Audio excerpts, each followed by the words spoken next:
Nous voilà de nouveau partis, cette fois-ci à Lyon. 3 heures de quart, une fraîcheur d'un début février, la classe de CM1 de Sandrine, de Mont-Saxonais, et les petits de Saint-Gervais, emmenés par Céline. Alors c'est votre petite cabane ? Ouais. Réservée à vous deux. Ouais.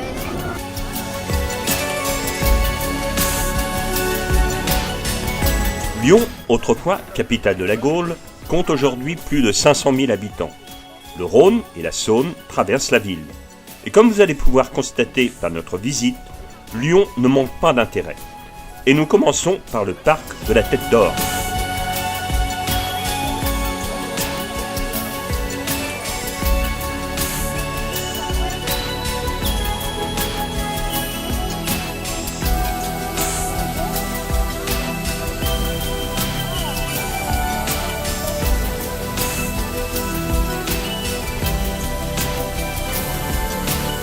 Lion à tête de veau. On met lion à tête de veau. L-I-O-N.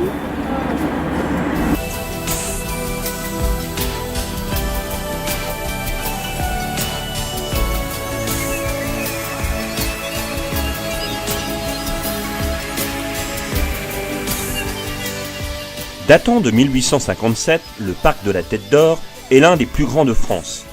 Il accueille plus de 400 animaux en semi-liberté et c'est aussi un jardin botanique qui abrite environ 16 000 espèces. Les enfants avaient un jeu de piste à suivre pour aboutir au trésor.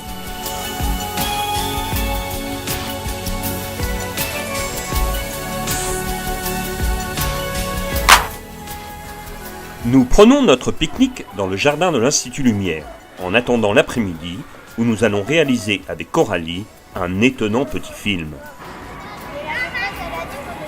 Alors Romane, quand je te dis le mot cinéma, qu'est-ce que ça évoque pour toi? Bah, des dessins animés. Oui, La télé. oui, Et voilà. d'accord. Toi Mathieu? Moi, ça me fait penser aux frères Lumière au cinématographe. D'accord. Toi Lilou? Moi, ça me fait penser à l'affiche du cinéma que je vais regarder. Et le film aussi. Très bien. Et toi Gabriella? Moi, ça me fait penser au film en noir et blanc avec la fusée qui va sur la Lune et qui se crache dans l'œil de la Lune. Très bien.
Après cette fatigante projection de film, nous passons la nuit au centre de loisirs de Chamagneux, à quelques kilomètres de Lyon, et le matin, après le petit déjeuner, nous partons pour notre deuxième journée de visite.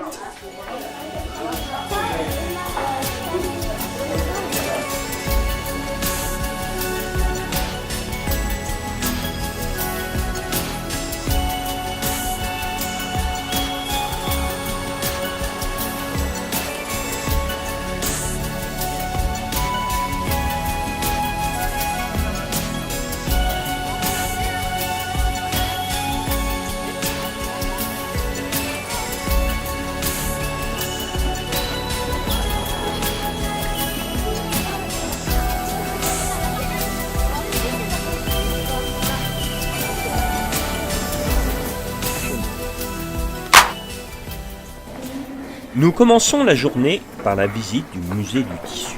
Magnifique! Ce musée conserve aujourd'hui la plus importante collection de textiles au monde, avec près de 2 500 000 pièces. De quoi donner des idées aux enfants pour créer.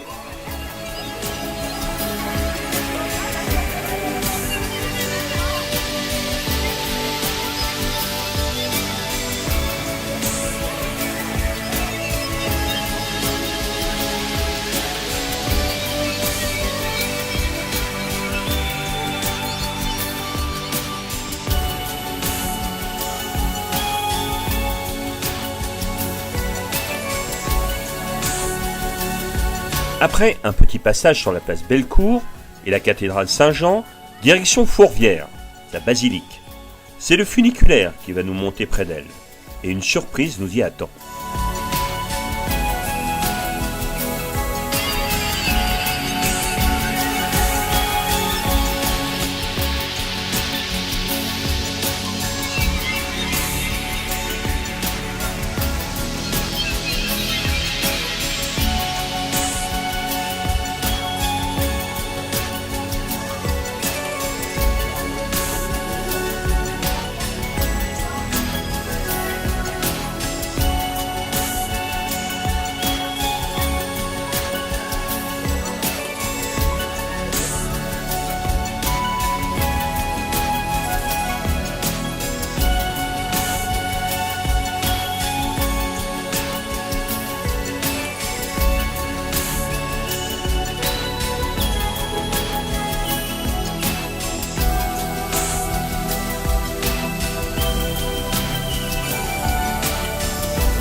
Nous allons rejoindre la basilique en grimpant les marches du théâtre antique de Fourvière.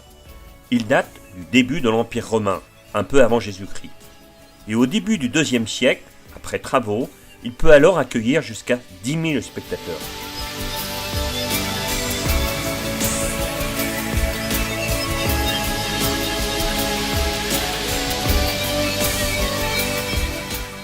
Et voilà la surprise, une personne de la paroisse va nous guider et nous allons visiter avec lui les plus beaux endroits de la basilique Notre-Dame de Fourvière, jusqu'au toit.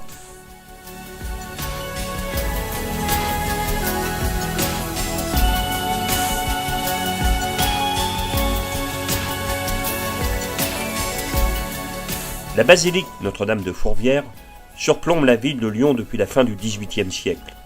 Environ 2 millions de touristes la visitent chaque année.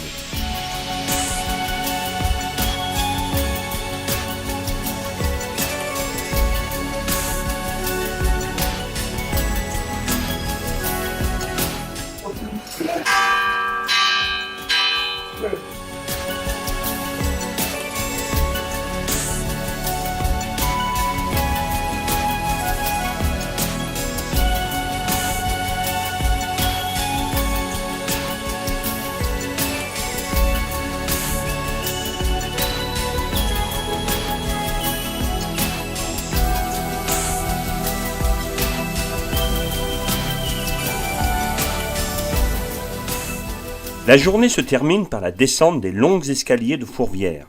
Quelques bouchons, un peu de fatigue, et le lendemain, visite et atelier du musée de la marionnette.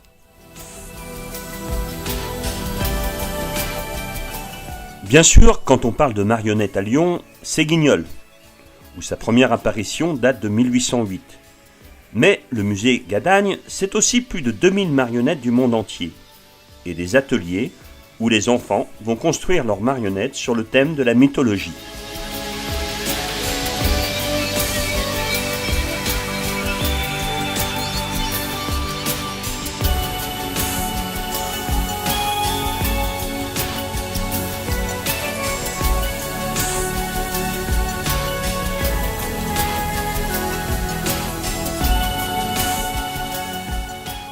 Pique-nique devant la cathédrale Saint-Jean.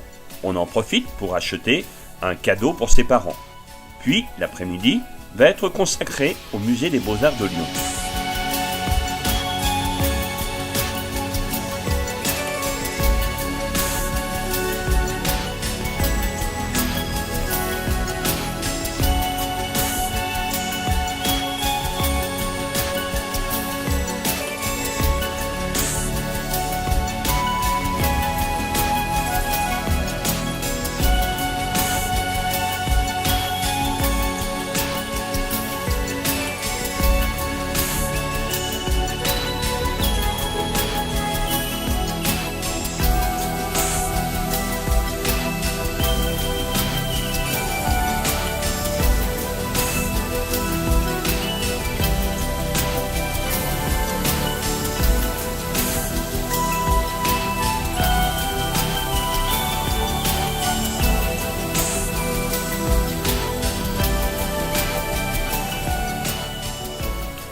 Après la traditionnelle boum de la veille du départ, le dernier jour nous visitons le musée des Confluences, un musée d'histoire naturelle des civilisations. Une architecture très originale est composée de 3 ensembles, le socle, le cristal et le nuage.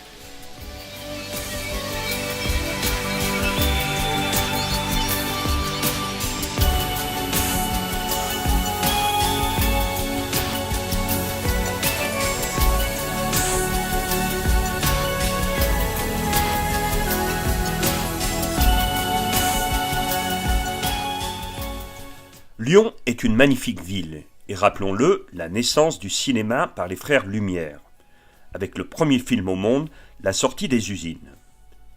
Et ça m'a donné une idée.